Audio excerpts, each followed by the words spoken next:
ঘৰৰ পৰাই কাম কৰি উচ্চ উপাৰ্জন কৰক। ধূপকাঠি উদ্যোগ কেনেকৈ কৰিব? আহক আজি আমি আলোচনা কৰিম। নমস্কাৰ, মই ধৰিত্ৰী, আদিবাসী মেডিজয় প্ৰাইভেট লিমিটেড এই কোম্পানীটোৰ ফাউণ্ডাৰ ডাইৰেক্টৰ। বন্ধু বান্ধৱীসকল, আপোনালোক সকলোকে মোৰ ধৰিত্ৰী 27 এই চেনেলটোলৈ স্বাগতম জনাইছো। আজিৰ মূল বিষয়টো হৈছে ধূপকাঠি উদ্যোগ আপুনি ঘৰতে বহি খুব কম ইনভেষ্টমেণ্ট কৰি আপুনি কেনেকৈ আৰম্ভণি কৰিব পাৰিব, লগতে আপুনি প্ৰতি মাহে ধন কেনেকৈ উপাৰ্জন কৰিব পাৰিব। বন্ধু বান্ধৱীসকল, আজিৰ মোৰ এই ভিডিঅ'টো আপোনালোকে নিশ্চয় শেষলৈকে চাব আৰু মোৰ আশা থাকিল যে মোৰ এই ভিডিঅ'টোৰ যোগেদি আপোনালোকৰ নিশ্চয় কিবা এটা লাভালাভ হ'ব বুলি। গতিকে বলক এতিয়া পলম নকৰো আৰু আগৰ কথাখিনি আলোচনা কৰোঁ। বন্ধু বান্ধৱীসকল, আপুনি ঘৰতে বহি খুব কম ইনভেষ্টমেণ্ট কৰি আপুনি ধূপৰ ব্যৱসায় আৰম্ভণি কৰিব পাৰিব। আপুনি যেতিয়া ধূপৰ ব্যৱসায়টো আৰম্ভণি কৰিব ফাৰ্ষ্ট টাইমৰ কাৰণে, তেতিয়া আপুনি খুব বেছি ইনভেষ্ট কৰিব নালাগে। আপুনি প্ৰথমবাৰৰ বাবে মাত্ৰ আপুনি 6,000 টকা আপুনি ইনভেষ্ট কৰি এই ধূপৰ ব্যৱসায়টো আৰম্ভণি কৰিব পাৰিব। আপুনি যেতিয়া প্ৰথমবাৰৰ বাবে এই ধূপৰ ব্যৱসায়টো আৰম্ভণি কৰিব, তেতিয়া আপুনি আমাৰ পৰা অৰ্থাৎ আদিবাসী মেডিজয় প্ৰাইভেট লিমিটেড আমাৰ এই কোম্পানীটোৰ পৰা আপুনি প্ৰশিক্ষণ ল'ব। আপুনি অনলাইন প্ৰশিক্ষণ ল'ব পাৰিব বা আপুনি অফলাইন প্ৰশিক্ষণো ল'ব পাৰিব।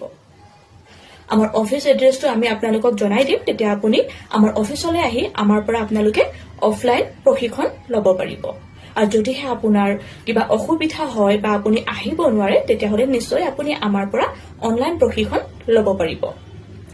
আপোনালোকে প্ৰশিক্ষণ লোৱাৰ পিছত আমাৰ পৰা লাভ কৰিব, অৰ্থাৎ আমাৰ এই আদিবাসী মেডিজয় প্ৰাইভেট লিমিটেড এই কোম্পানীটোৰ পৰা লাভ কৰিব প্ৰমাণ পত্ৰ অৰ্থাৎ চাৰ্টিফিকেট, লগতে প্ৰজেক্ট ৰিপৰ্ট আৰু প্ৰজেক্ট কোটেশ্যন। বন্ধু বান্ধৱীসকল, এই ধৰণৰ ব্যৱসায়বোৰৰ ওপৰত যেতিয়া আমি আপোনালোকক প্ৰশিক্ষণ দিওঁ, যেতিয়া আমি আপোনালোকক ট্ৰেইনিং প্ৰভাইড কৰোঁ, তেতিয়া আপোনালোকৰ পৰা আমি মাত্ৰ 300 টকা এটা চাৰ্জ লওঁ। আৰু এই ধৰণৰ ব্যৱসায়ৰ লগতে আমি বিভিন্ন ধৰণৰ ব্যৱসায়ৰ লগত জড়িত থকা ভিডিঅ' কণ্টেণ্টবোৰ প্ৰস্তুত কৰোঁ। এই ধূপৰ ব্যৱসায়টো যেতিয়া আপুনি ঘৰতে আৰম্ভণি কৰিব, তাকো যেতিয়া খুব কম ইনভেষ্টমেণ্ট কৰি যেতিয়া আপুনি আৰম্ভণি কৰিব, আপুনি খুব বেছি মেটেৰিয়েলছ আপুনি ল'ব নালাগে। আপুনি মাত্ৰ 6,000 টকা ইনভেষ্ট কৰি ব্যৱসায়টো আৰম্ভণি কৰিব পাৰিব প্ৰথমবাৰৰ বাবে।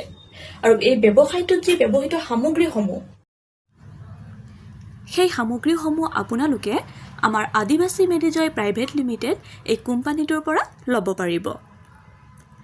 বন্ধু বান্ধৱীসকল, আপোনালোকে যেতিয়া ধূপৰ ব্যৱসায়টো আৰম্ভণি কৰিব নহয়, তেতিয়া এই ধূপৰ ব্যৱসায়টো আৰম্ভণি কৰিবলৈ হ'লে আপোনালোকক মাত্ৰ 6টা সামগ্ৰীৰ প্ৰয়োজন হয়। প্ৰথমতে আপোনালোকক লগা হ'ব যিটো ব্লেক কালাৰৰ ৰেডিমেড ষ্টিকবোৰ থাকে, সেই ষ্টিকবোৰ আপোনালোকক প্ৰথমতে লগা হ'ব। সেইবোৰ আপোনালোকে 8 ইঞ্চিৰ পাই যাব বা আপোনালোকে 9 ইঞ্চিৰো পাই যাব, আপোনালোকে ল'ব পাৰিব সেইটো। তাৰ ছেকেণ্ড পাৰ্টটো হৈছে আপোনালোকক লগা হ'ব যিটো DEP অইল। DEP অইলটোৱে হৈছে আমাৰ ধূপটো জ্বলি উঠাত সহায় কৰে। চ' আপোনাক DEP অইলটো লগা হ'ব। তৃতীয়তে লগা হ'ব আপোনাক পাৰফিউম। যিহেতু আমি ধূপ এটা জ্বলাই দিলে ধূপৰ পৰা আমি গোন্ধ পাওঁ। চ' বিভিন্ন ভেৰাইটিৰ পাৰফিউম থাকে, যেনে আপোনাৰ ৰজনীগন্ধা, মোগৰা, পাইনাপেল, এই ধৰণৰ বিভিন্ন ভেৰাইটিৰ পাৰফিউম থাকে, আপুনি ল'ব পাৰিব। আৰু এই পাৰফিউমবোৰৰ কোৱালিটিৰ ওপৰত বেছ কৰি তাৰ দৰ দামবোৰ লোৱা হয়। তাৰপিছতে লগা হ'ব আপোনাক ইনাৰ পিপি।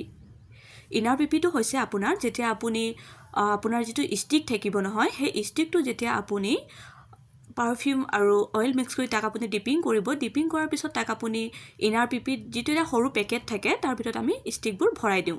চ' আপোনাক সেই পিপিটো লাগিব, যাক কোৱা হয় ইনাৰ পিপি। বন্ধু বান্ধৱীসকল, তাৰপিছতে আপোনালোকক লগা হ'ব বক্স।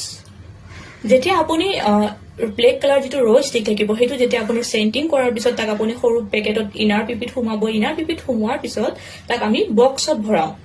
যিটো বক্স পাই ধূপ যেতিয়া আমি কিনো দোকান এটা, তেতিয়া বক্সত ভৰোৱা যিহেতু আমি দেখি আহিছো আৰু বক্সত ভৰোৱা থাকে। চ' আমাক সেই ধৰণৰ বক্সবোৰ লগা হয়।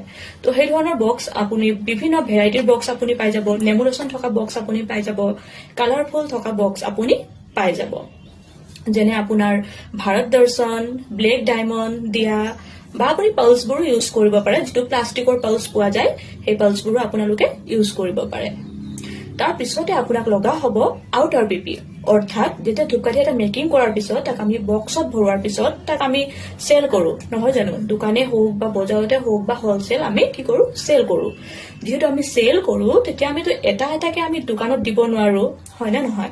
তাৰ কাৰণে আমি কি ইউজ কৰোঁ? তাৰ কাৰণে আমি ব্যৱহাৰ কৰোঁ আউটাৰ পিপি, যিটো নেকি আমি ধূপকাঠিৰ বক্সবোৰ 12টাকে আউটাৰ পিপিত ধুনীয়াকে ভৰাই বান্ডিল হিচাপে তাক আমি দৰ্জন হিচাপে দোকানত বা বজাৰত বা হ'লচেলত আমি দিব পাৰোঁ, চেল কৰিব পাৰোঁ। চ' এইকেইটাই হৈছে 6টা সামগ্ৰী।